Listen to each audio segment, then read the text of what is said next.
Welcome to PPL Live. Gino the Gent here to get you ready for Week 6 action and to give you a recap of Week 5. The Gaff attack escapes the Argonaut Empire 144-143. Squad Underestimated continues the early season surprise, defeating their rivals the Mean Machine 135-124. Patty's Twins leaves no doubt against Appease the Gods 151-125. The Baby Gas team notched their first victory of the season 144-136, and the United Players, the Destroyers, continue their early season success with a 129-91 victory against Big C's Comeback Kids. Alrighty, ladies and gents, we're getting ready for interconference warfare, the first week of interconference warfare where Alpha and Omega go to battle.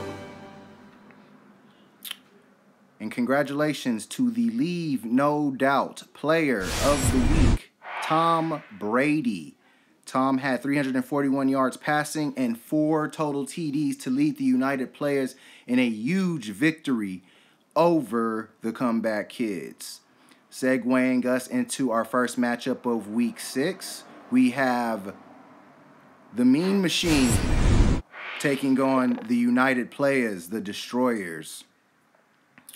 Alrighty, ladies and gents, as you can see at the top of the marquee, we have Tom Brady and Andrew Luck, two of the top QBs in fantasy, going at it. Obviously, both the United Players and the Mean Machine could easily be 5-0. But unfortunately, they had some hiccups in the road and couldn't get to that point. But even at 3-2, both of these teams are in the thick of it and should do some very, very good things. We talked about Tom Brady. I think the success is going to continue this week against the Kansas City Chiefs defense. They really have no way of stopping him. Cooper Kupp has emerged. He's the number 2 receiver in the PPL. That's probably one of the biggest surprises of the year when you look at a guy like Cooper Kupp. And the United Players have been a pleasant surprise all the way around. Emmanuel Sanders has done pretty well. Jimmy Graham was a good pick.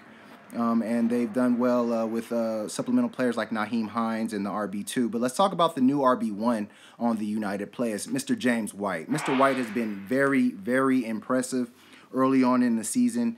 He had, I believe, 10 catches last week and 8 catches the week before. So it looks like he's settling in as Tom's top safety blanket, even over Gronk and Julian Edelman. If that continues for James White, he's going to have a top 10 season all the way through in the PPL and possibly lead the United Players to very big things down the line.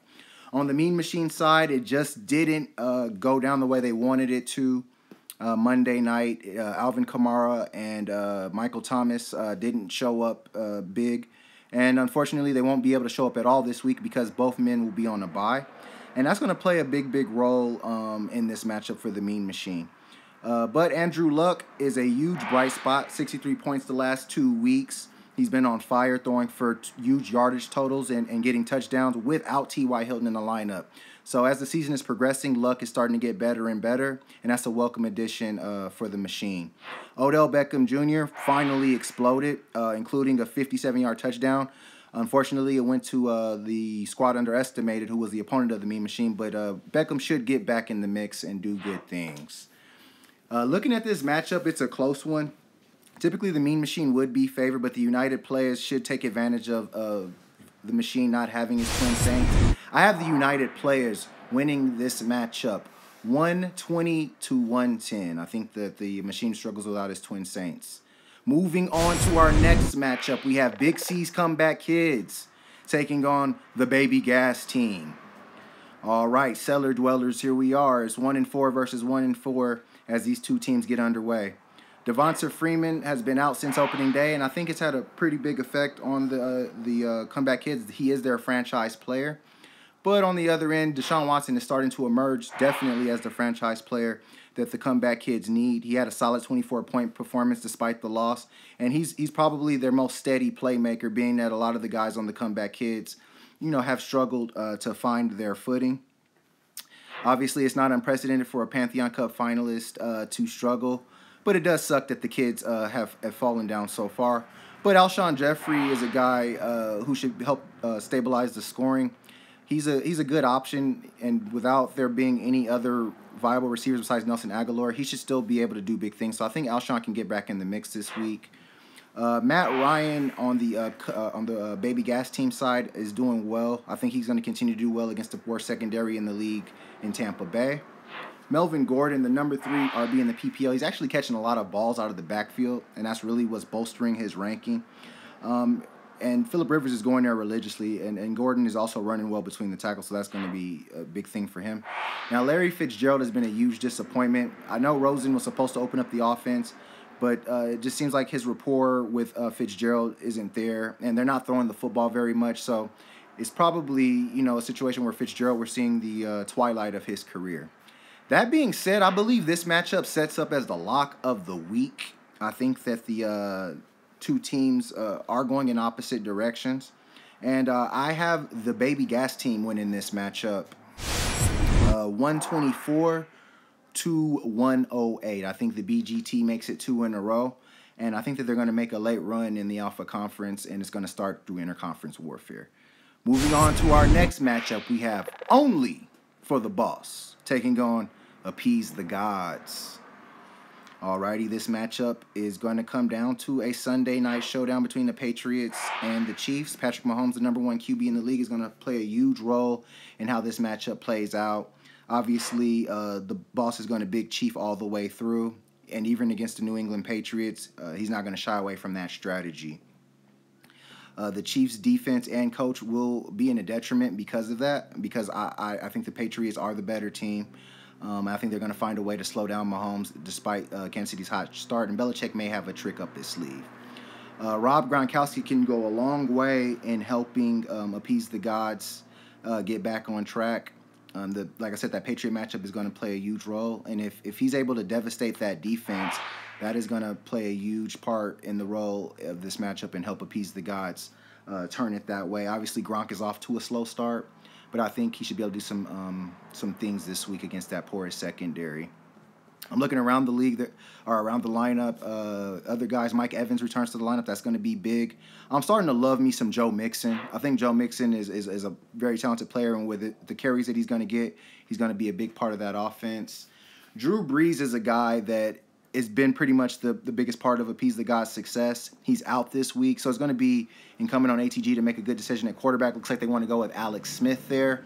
That may be a good call. That may not be. It just really all depends, on how the game flow goes. Jordan Howard gets back into the lineup for ATG, and he should help. And I think that's why ATG wins here. I think they take advantage of the fact that the Chiefs are playing the Patriots, and that coach loss is going to enable ATG to escape with a win, 108 to 104. And moving on to the next matchup, we have a house divided in this interconference matchup as Patty's Twins goes to war with the Argonauts. Alrighty, star-studded lineups on both sides. Antonio Brown, A.J. Green, Julio Jones, David Johnson, and Ezekiel Elliott. I mean, a rogues gallery of the best of the PPL. But this matchup looks like it's going to be settled on Monday night. Aaron Rodgers and the Packers hosting the San Francisco 49ers. A lot of Packers in this matchup is Devontae Adams on the Argo and Aaron Rodgers on the Packers, and then there's Kittle and the Packers coach. The Argonauts had a big-time scoring week last week, but the Gaff was 1 point better. And the Argonauts, I expect them to continue to score at a high pace. They led the league, and they keep leading the league in scoring, and I don't see that being a detriment to them. Aaron Rodgers obviously is probably going to be the most decisive player in this matchup, being that if the Packers do win the matchup, it'll likely help the Argo. But if the Twins get the lion's share of the points from Rodgers throwing it to guys besides Devontae Adams, he could really swing this matchup around. We talked about the Arizona Cardinal offense and David Johnson. He's just really not getting as loose as the Twins would like. He did have 20 points last week, but the Cardinals have to be more diverse in their run calling. They're running him straight up the middle. They need to get him to the outside and get him on some dives, some draws, and some screens and different things like that instead of just running him right up the middle of the defense. The Twins have done well enough to stay in contention. They're 3-2, had a big win in Omega, and they're going to need things to get back in control. The interesting dichotomy in this matchup is the fact that both teams have players on either side. You look at Keenan Allen and Phillip Rivers. That's obviously a matchup where it's going to just be decided on who gets the lion's share of the production. And even in the Pittsburgh Steelers game, you have Antonio Brown and James Conner. I mean, whoever they decide, or however the game plan decides to go, that may be how this matchup swings. That being said, the Argonauts are huge favorites in this game. They have more of the talented players, and I think that they win. I have the Argonauts winning this matchup 120 to 110, a house divided. Moving on to the prestige matchup of the week. We've got Squad Underestimated going to war with number 1 in the Omega Conference, the Gaff Attack. Alrighty, we got a big one, 4-1 versus 4-1. Alpha number 1 versus Omega number 1. You can't ask for anything better than that. Squad Underestimated has been obviously the surprise of the 2018 season. They're really doing their thing, and they're getting things done based on a good forecast of the 2018 season. I'm looking at Cousins and Thielen. Thielen is the number 1 receiver in the PPL, people, and it's thanks to Kirk Cousins. Squad Underestimated did an awesome job of forecasting this connection and making it a big part of what they're going to be doing going forward. Thielen was a keeper, and he was a guy that could have easily been overlooked and not kept. So I got to give Squad a lot of props on those additions. But there's not just that. I'm looking at Marshawn Lynch. He's having a pretty good start to the season, and I think that's going to continue with that pound the rock mentality with the Raiders with John Gruden. And Josh Gordon actually caught a touchdown last Thursday night, and I think that he's only going to get more involved as the season goes along. It seemed like a lot of the Patriot players were patting him on the head. A lot of guys were encouraging him. So it seems like the Patriots themselves want to see Josh be successful, and that should help Squad Underestimate it out a lot. This is the best start for Squad in the team's history. The only other time they were this good was the 2010 season when they went 9-4 and nearly won the Alpha Conference. So we'll see if they're able to do that again. Now on the Gaff side, they escaped the Argonaut Empire. 1-point victory thanks to a DeAndre Hopkins 50-yard catch in overtime was the decider in that matchup. But there was other reasons why the Gaff was able to do well last week. I'm looking at Sony Michel. He was awesome last Thursday night, had a huge touchdown run towards the end of the game that was a big part of that victory for them.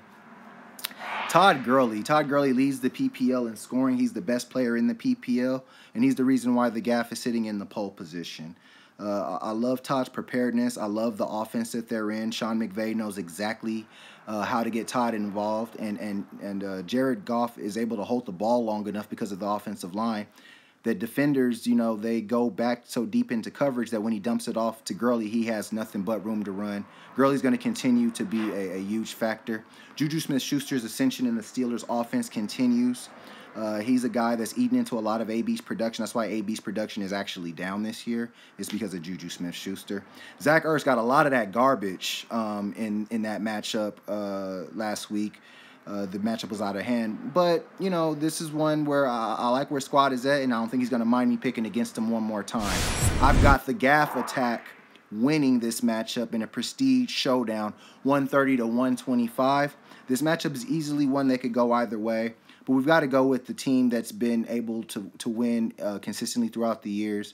The Gaff should win this matchup, go into the pole position in the PPL, and as the leader of the Omega Conference, set things right in the interconference showdown.